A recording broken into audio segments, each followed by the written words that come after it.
Участники встречи отмечали наличие в стране, по их мнению, глубокого социально-экономического, общественно-политического кризиса. Очевидным подтверждением этого, по словам выступающих, является снижение реальных доходов населения, необеспечение в должном объеме и установленные сроки социальных обязательств государства. Назначаются все эти 3 года кадры.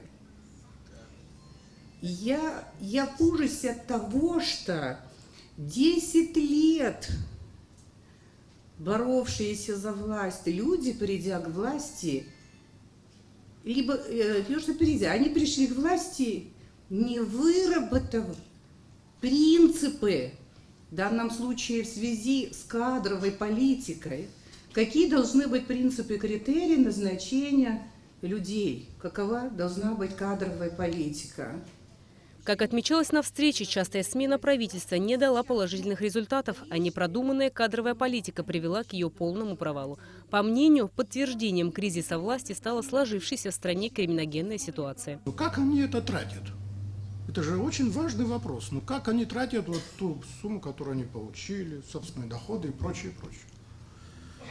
Хочется заглянуть материалы контрольной палаты, так сказать. У нас, когда мы работали, Российская Федерация всегда, ежегодно, мы подвергались строгой проверке счетной палаты Российской Федерации.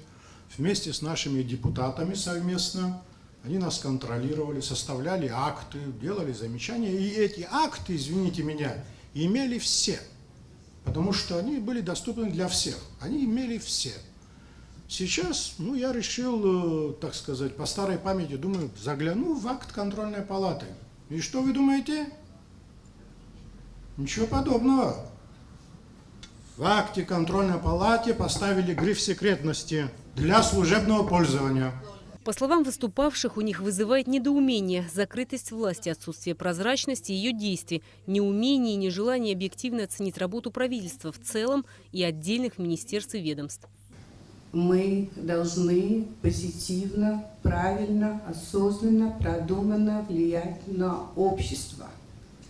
Так жить и существовать, как сейчас это происходит, это подобно гибели, бесперспективности нашего государства. В завершении встречи была принята резолюция, в которой содержится призыв к блоку оппозиционных сил, политическим партиям, общественным организациям, движениям, представителям гражданского общества к консолидации для выработки и осуществлению мер по выводу страны из сложившейся ситуации.